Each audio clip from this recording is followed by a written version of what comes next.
For Pacifica Radio, I'm Scott Baba. A shooting attack on a bus carrying Israelis in the occupied West Bank has killed at least 3 people. Israel's rescue service said at least 7 others were wounded in today's attack.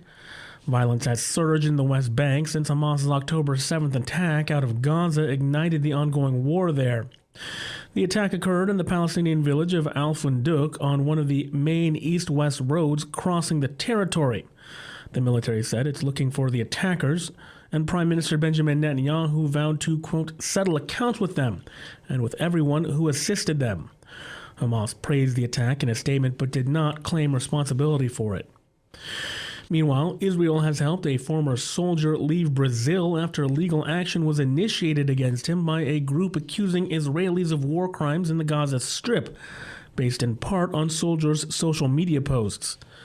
Israel's foreign ministry on Sunday said it had helped the former soldier safely leave Brazil on a commercial flight after what it described as, quote, anti-Israel elements sought an investigation last week. It warned Israelis against posting on social media about their military service.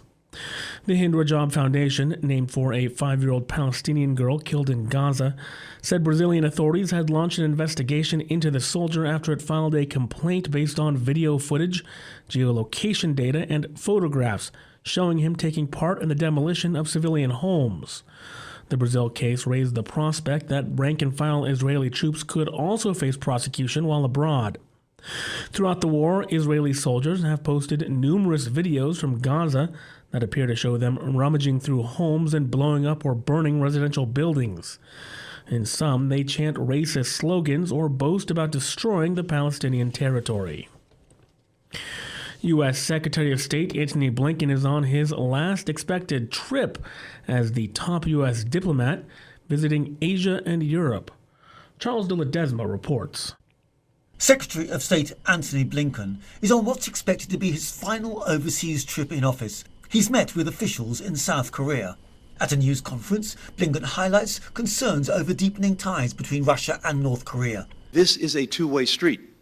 The DPRK is already receiving Russian military equipment and training. The Secretary of State also condemned the North on Monday for firing a ballistic missile that flew nearly 700 miles before landing in waters between the Korean Peninsula and Japan, South Korea's military says. We condemn the DPRK's missile launch just today, yet another violation of multiple UN Security Council resolutions. Blinken added he doesn't think the US-South Korea alliance has been damaged in the aftermath of the political turmoil in Seoul. I'm Charles de Ledesma.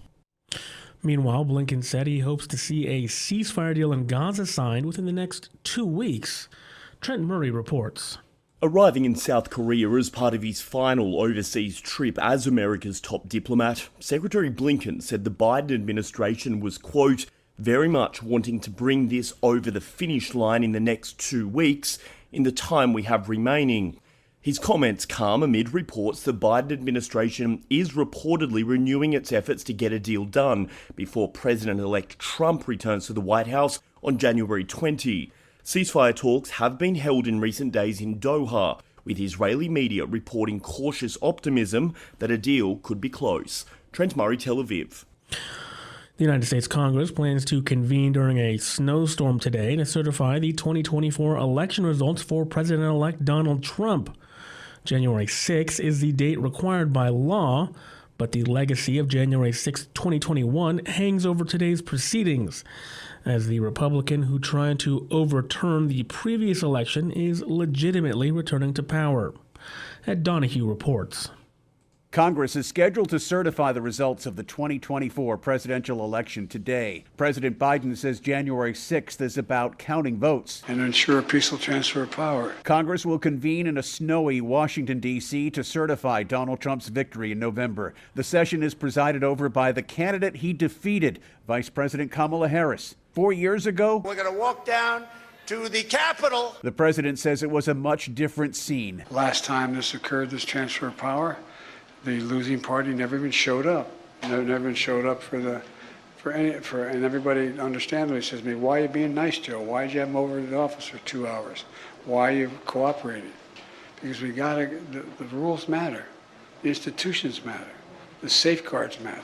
They really matter. President-elect Trump continues to deny he lost in 2020, already talking publicly about staying beyond the Constitution's two-term White House limit. Ed Donahue, Washington. I'm Scott Baba for Pacifica Radio.